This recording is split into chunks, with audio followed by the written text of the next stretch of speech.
Welcome to Spokane, Washington's Historic Campbell House. This home was built for the Campbell family in 1898, one of the many residential mansions designed by Spokane's prominent architect, Kirkland Cutter. The house has been restored to how it appeared in about 1910 and was only ever lived in by the one family, Mesa Campbell, his wife Grace Campbell, and their only child, Helen Campbell. The Campbells had made it big in the mining industry in northern Idaho and lived in this house from 1898 to 1924, only 26 years, before it was donated and became Spokane's first museum, what has now become the Northwest Museum of Arts and Culture.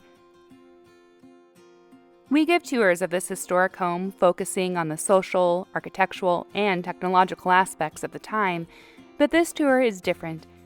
This video is made to go along with one of the museum's current exhibits, From Paris to Pompeii, the Campbell Family Grand Tour, located in the Campbell's carriage house. The Grand Tour is a long-standing tradition dating back to the 17th century, when wealthy aristocrats would capstone their classical education by touring Europe from Paris to Rome in order to fully appreciate the literature, art, and architecture they had been studying. Once Pompeii was discovered in 1748, this was often added to the Grand Tour itinerary for travelers wanting to experience an ancient Roman city. By the early 20th century, even wealthy families of Spokane were partaking in the Grand Tour tradition, the Campbells going on their journey from 1909 to 1910. However, this was not their first time in Europe. They had gone from 1903 to 1904, focusing on the Mediterranean region and also traveling in Egypt. But the 1909 trip qualifies as part of the Grand Tour tradition because the main purpose of their year in Europe was for Helen to attend finishing school in Paris. While there, the Campbells traveled to Rome and Pompeii via the Swiss Alps. Though travel such as this held a deeper socioeconomic meaning, which we'll talk about, it also aided in the rise of commercial tourism, and travelers in the 20th century were now taking their own photographs and buying postcards to mail home or keep for themselves. And they were also buying souvenirs, some small and whimsical, while others expensive and meant to impress. Many of the photographs the Campbells took, as well as a number of the souvenirs they purchased, are on display inside the main house as well as the carriage house. One of the popular and sometimes expensive souvenirs tourists would purchase were replicas of famous paintings and statues. It should be noted that by the 20th century, it wasn't just wealthy travelers going on a grand tour as a capstone to their education.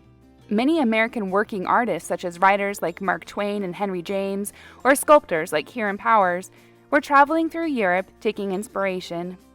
Even the Campbell's architect, Kirkland Cutter, took a grand tour and brought his inspirations back to America, creating houses with European influence. This particular painting hanging in the hall of the Campbell's home is an example of the type of artwork people were looking to buy. It is a copy of Raphael's Madonna of the Chair, the original currently in a Venice museum. It wasn't just the paintings themselves that were reproduced. The framework was also copied to match the original frame. This particular painting did not actually belong to the Campbells. Instead, it had belonged to the Turner family, who lived in the fashionable Lower South Hill district of Spokane. Mrs. Turner donated this copy to the museum in 1930. Though it's possible she had purchased it while traveling, copies of great works like this were also for sale locally.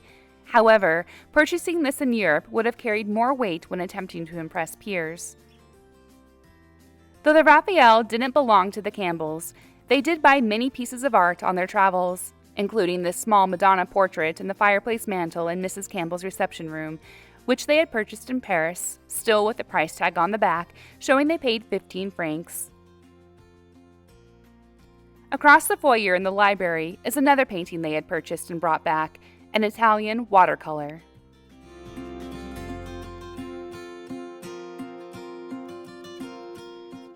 Also located in the library are the sculpture reproductions that the Campbells had shipped home. There are 3 pieces that the Campbells purchased, each a replica of a famous piece.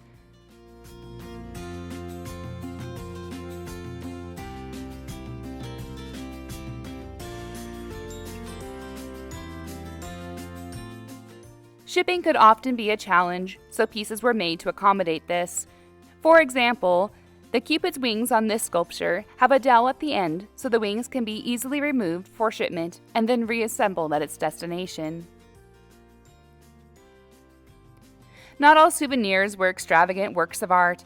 Others were small and unique or even whimsical. For example, the Campbells owned this wooden chair located in the library. It is literally a musical chair. On the bottom there's a winder, and then when you sit on it, it plays the wedding march.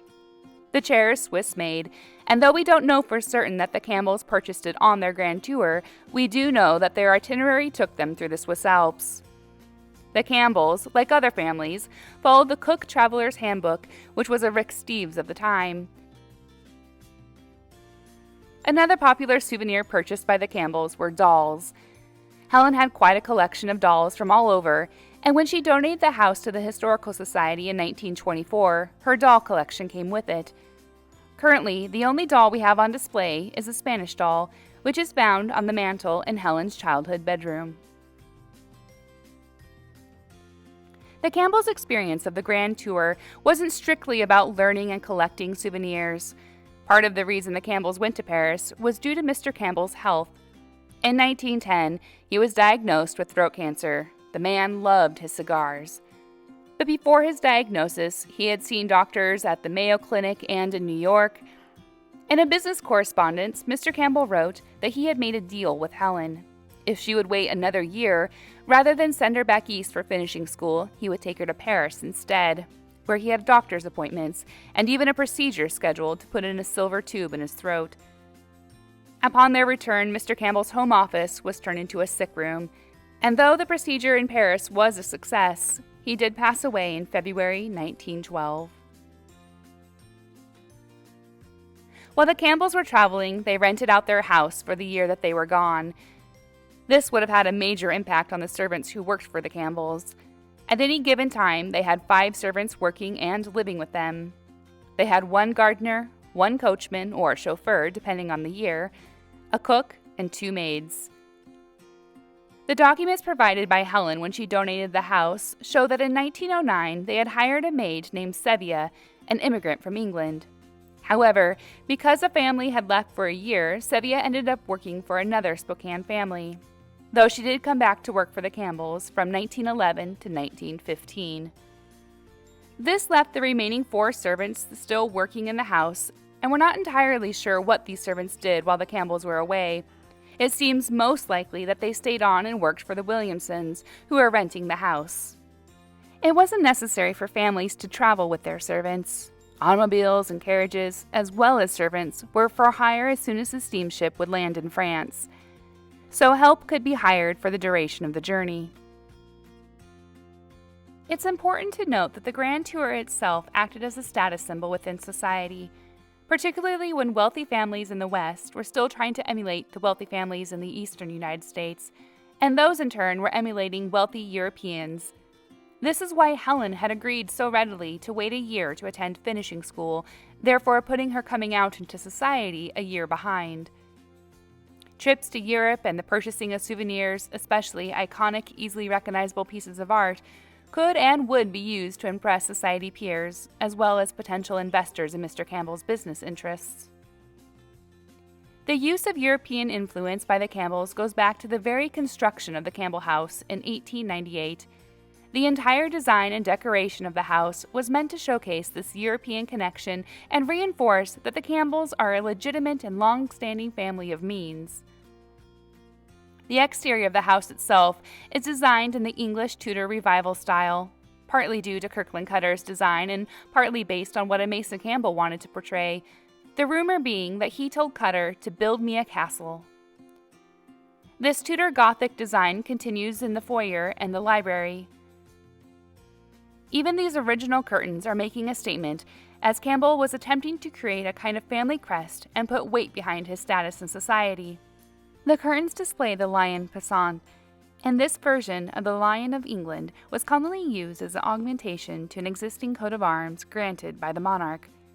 The curtain also shows the French fleur-de-lis, which was also used on the French heraldry. Across the foyer from the library is the reception room where Mrs. Campbell received callers. In this room, she had it decorated and designed in an entirely French Rococo style. The dining room, directly across from the main entrance of the house, and which Kirkland Cutter meant to be the showpiece for the home, has a fireplace made from Delft tiles, imported from Holland.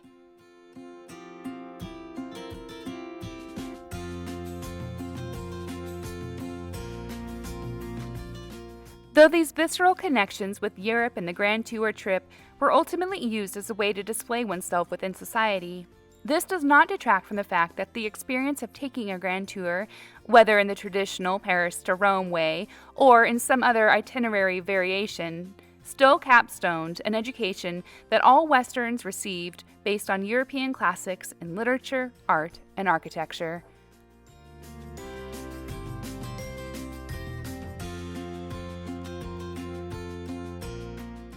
We at the Northwest Museum of Arts and Culture hope you enjoyed this snip at the life and times of the Campbells, and will join us again in future featurettes based on the house, society, and family.